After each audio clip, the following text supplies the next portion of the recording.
আসসালামু আলাইকুম প্রিয় শিক্ষার্থীবৃন্দ। জাতীয় বিশ্ববিদ্যালয়ের ইসলামের ইতিহাসে অনার্স দ্বিতীয় বর্ষে যারা রয়েছেন এবং ডিগ্রি দ্বিতীয় বর্ষের যারা রয়েছেন, আজকের ভিডিওটি মূলত তাদের জন্য। আপনাদের একটি প্রশ্ন আসে যে ভারতবর্ষে মুসলিম শাসনের ইতিহাসের উৎসসমূহ সম্পর্কে আলোচনা করো। এই উৎসসমূহ সম্পর্কে যখন আমরা আলোচনা করতে যাব, তখন আমাদেরকে মূলত কতগুলো উৎস নিয়ে আলাদা আলাদাভাবে চিন্তা করতে হবে এবং সেভাবে আমাদেরকে পরীক্ষা লিখতে হবে। প্রথমত, উৎস জিনিসটা কি? অর্থাৎ আমরা যে ইতিহাসটা পড়াশোনা করছি বা লিপিবদ্ধ করা হয়েছে, সেটা কোন কোন সোর্স থেকে বা কোন কোন রেফারেন্স থেকে এই ইতিহাসগুলোকে লেখা হয়েছে, লিপিবদ্ধ করা হয়েছে, সে জায়গা থেকে মূলত এই রেফারেন্সগুলোকে আমরা বলে থাকি ইতিহাসের উৎস। এখন এই ইতিহাসের উৎসে আমরা যদি যাই, যে ভারতীয় মুসলমানদের ইতিহাসের উৎসের অন্যতম একটি উৎস হলো হচ্ছে সরকারি দলিলপত্র। অর্থাৎ সুলতানীয় মোগল শাসনামলের যে সরকারি দলিলপত্রাদি রয়েছে, ওই সময়কালের ইতিহাস লেখার জন্য অত্যন্ত নির্ভরযোগ্য উপকরণ হিসেবে এই জিনিসগুলো আমাদের কাজ করে। মোগল সম্রাটদের রাজত্বকালে সরকারি যে নথিপত্রগুলো ছিল, সেগুলো হচ্ছে আমরা সেখান থেকে তথ্য সংগ্রহ করে সেই ইতিহাসগুলো লিখেছি। আবার আমরা যে সুলতানি আমলের যে ইতিহাসগুলো রচনা করেছি, সেখানেও সরকারি দলিলপত্র যেগুলো রয়েছে, সেগুলোর একটা বড় ধরনের কার্যকারিতা রয়েছে। আবার আমরা যদি ব্রিটিশ আমলেও যাই, সেখানেও আমরা দেখতে পাচ্ছি যে ইতিহাস লেখার সময় রেফারেন্স বা অন্যান্য বিষয়ের ক্ষেত্রে এই ব্রিটিশ আমলের বিভিন্ন ধরনের সরকারি দপ্তরের কাগজপত্র, দলিল, দস্তাবেজ এবং গুরুত্বপূর্ণ কাগজপত্রগুলোকে রেফারেন্স হিসেবে ব্যবহার করা হয়ে থাকে।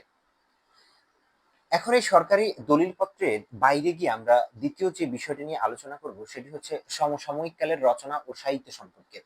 অর্থাৎ এই সময়কালে যে সময় নিয়ে আমরা ইতিহাসটা লিখবো, হতে পারে সেটা সুলতানি আমল, মোঘল আমল, কিংবা ব্রিটিশ আমল, কিংবা পাকিস্তান আমল। যে আমল নিয়ে আমরা যখন ইতিহাসটা লিখতে যাই, তখন সেই সময়কালে যে লেখক এবং সাহিত্য যারা রয়েছে, এই লেখক এবং সাহিত্য যারা রয়েছে, তাদের রচনা বা লিখনী সাহিত্য বা সাহিত্য কর্ম, সেখান থেকে আমরা অনেক ধরনের তথ্য সংগ্রহ করতে পারি। উদাহরণ হিসেবে আমরা যদি দেখি যে আহ মোঘল এবং সুলতানি আমলে ইতিহাস লেখার সময় অনেক লেখকের সাহিত্যের রেফারেন্স হচ্ছে ব্যবহার করা হয়ে থাকে বা হয়েছিল। তাহলে আমরা সহজে বলতে পারি যে সমসাময়িক ঐতিহাসিকদের রচনা, সাহিত্য, এই বিষয়গুলো মূলত মোঘল এবং সুলতানি আমলের ইতিহাস লেখার ক্ষেত্রে অত্যন্ত গুরুত্বপূর্ণ ভূমিকা পালন করেছিল। যেমন আমরা যদি দেখি যে ঐতিহাসিক সাহিত্যের মধ্যে আলী বিন হামিদের কিছু গ্রন্থ আছে, যেমন সাসনামা গ্রন্থ, সেখান থেকে আমরা রেফারেন্স বা ইতিহাসের উৎস হিসেবে আমরা ব্যবহার করি। আল বিরুনি ছিলেন সেই সময় সবচেয়ে যুগের শ্রেষ্ঠ ঐতিহাসিক। এই যুগের শ্রেষ্ঠ ঐতিহাসিক হিসেবে আল বিরুনিরও কিন্তু গুরুত্ব রয়েছে ইতিহাস, ভারতীয় ইতিহাসের চর্চা এবং সেই ইতিহাসের উৎস হিসেবেও। এছাড়া আমরা মিনহাজুস সিরাজের নাম শুনেছি, তারপরে আমরা হচ্ছে হাসান নিজামীর নাম শুনেছি, এবং এই মিনহাজুস সিরাজের একটা গ্রন্থ রয়েছে তবাকাতি নাসিরি। এই তবাকাতি নাসিরি বা তাজুল মাসের এরকম যে গ্রন্থগুলো রয়েছে, এই গ্রন্থগুলো থেকে রেফারেন্স ব্যবহার করে এই গ্রন্থগুলোর বর্ণনা থেকে হচ্ছে তৎকালীন সময়ের লেখকরা, তারা হচ্ছে এই সাহিত্যগুলো হচ্ছে রচনা করেছেন। আবার আমরা জানি হচ্ছে আমির খসরু মাহমুদ ছিলেন সুলতান গিয়াসুদ্দিন বলবনের আমলের শ্রেষ্ঠ কবি, পণ্ডিত বা সাহিত্যিক আমরা বলে থাকি। তার একটা গ্রন্থ ছিল খাজা উল ফুতুহু। এই খাজা উল ফুতুহুতে এই সুলতান বলবনের সময়কালের অনেক তথ্য, ইতিহাস তিনি হচ্ছে লিপিবদ্ধ করেছিলেন। তাহলে আমরা এই আমির খসরুর যে বর্ণনা, সেই বর্ণনা থেকেও কিন্তু আমরা সেই সময়ের ইতিহাসের বর্ণনাকে আমরা গ্রহণ করে থাকি। এছাড়া যেমন হচ্ছে হচ্ছে ফুতুহুস সালাতিন ছিল। এই ফুতুহুস সালাতিন থেকে আমরা চতুর্থ শতাব্দীর মধ্যভাগ পর্যন্ত মুসলিম ভারতের একটি সুন্দর ঐতিহাসিক কাব্য আমরা এখান থেকে পেয়ে থাকি। আবার ফিরোজ শাহের রচিত যেমন হচ্ছে ফুতুহাতি ফিরোজ শাহী আছে, সেখান থেকে আমরা এই ফিরোজ শাহ আমলের হচ্ছে শাসন ব্যবস্থার বর্ণনা আমরা পেয়ে থাকি। আবার আছে যেমন হচ্ছে বাদশাহ নামা, তারপরে হচ্ছে আলমগীর নামা। এই গ্রন্থগুলো থেকে আমরা সম্রাট শাহজাহান এবং তার পুত্র আওরঙ্গজেবের যে আমলের যে শাসন ব্যবস্থা ছিল, সেই শাসন ব্যবস্থার বর্ণনা, সামরিক, শিক্ষা, রাজনৈতিক সকল বিষয়ের ধারণাগুলো আমরা এখান থেকে পাই। অর্থাৎ আলমগীর নামা বা হচ্ছে শাহজাহান নামা বা বাদশাহ নামা, এগুলো থেকে আমরা এই মোঘল আমলের এই সময়কার তথ্যগুলো আমরা পেয়ে থাকি। এছাড়া আমরা যেমন হচ্ছে সমগ্র মুসলিম যুগের ঐতিহাসিক একজন লেখক রয়েছেন, যেমন আমরা সম্রাট আকবরের সময় হচ্ছে আবুল ফজলের রচিত কিছু ইতিহাস রয়েছে, সেই ইতিহাসগুলো থেকে বা সাহিত্য থেকে আমরা ইতিহাসের মূল সোর্স হিসেবে আমরা সেখান থেকে ব্যবহার করি। আবার আইনি আকবরী গ্রন্থ লিখেছিলেন আবুল ফজল, সেই আইনি আকবরী গ্রন্থও কিন্তু আমাদের ইতিহাস রচনার ক্ষেত্রে বা চর্চার ক্ষেত্রে অত্যন্ত গুরুত্বপূর্ণ ভূমিকা পালন করেছিল। এবং এই আমরা যে মোগল শাসনের ইতিহাসগুলোকে লিখছি, বিভিন্ন বড় বড় গ্রন্থগুলো রচনা করা হচ্ছে, এই গ্রন্থগুলোর সোর্স হিসেবে বা উৎস হিসেবে এই সম্রাট আকবরের সময়কালে রচিত আইনি আকবরী গ্রন্থের অনেকগুলো বর্ণনা আমরা এখান থেকে সহযোগিতা পাই। এবার আমরা সহজে যেই গ্রন্থগুলোকে আমরা বা উৎস হিসেবে আমরা ব্যবহার করি, আমরা এতক্ষণ বলেছি যে সরকারি দলিল দস্তাবেজের কথা বলেছি, ঐতিহাসিক গ্রন্থের কথা বললাম। এবার 3 নম্বরে গিয়ে আমরা আলোচনা করব হচ্ছে আমাদের যে বিদেশি পর্যটক যারা রয়েছে, তারা যখন এই সময়কালে বাংলা অঞ্চলে এসেছিলেন, এই বাংলা অঞ্চলে আসার সময় তারা যে বর্ণনাগুলো তাদের লেখনীতে তুলে ধরেছেন, সেই বিদেশি আহ ভ্রমণ কাহিনী যারা লেখক ছিলেন বা পর্যটক যারা ছিলেন, তাদের এই লেখনীগুলো কিন্তু এই সময়কালের ইতিহাস অর্থাৎ সুলতানি আমল এবং মোঘল আমলের ইতিহাসের ক্ষেত্রে অত্যন্ত গুরুত্বপূর্ণ ভূমিকা পালন করেছিল। এখন 1 নম্বরে আমি আলোচনা করব হচ্ছে যে মার্কো পোলোর আগমন। মূলত ত্রয়োদশ শতক অর্থাৎ 1201 থেকে পরবর্তী সময়কে বোঝাচ্ছে। এই সময়ে মার্কো পোলো হচ্ছে বাংলায় এসেছিলেন এবং তিনি এই মার্কো পোলো বাংলায় এসে তিনি হচ্ছে বর্ণনা করেছিলেন বাংলার ইতিহাস ঐতিহ্য সম্পর্কে, এবং এই তার লিখনী থেকে মূলত বাংলার সুলতানি আমলের ইতিহাসের সোর্স হিসেবে ব্যবহার করা হয়। আবার আমরা দেখেছি হচ্ছে যে বর্ণনা শুনেছি ছোটবেলা থেকে যে ইবনে বতুতা, তিনি ছিলেন হচ্ছে মূলত মরক্কোর নাগরিক।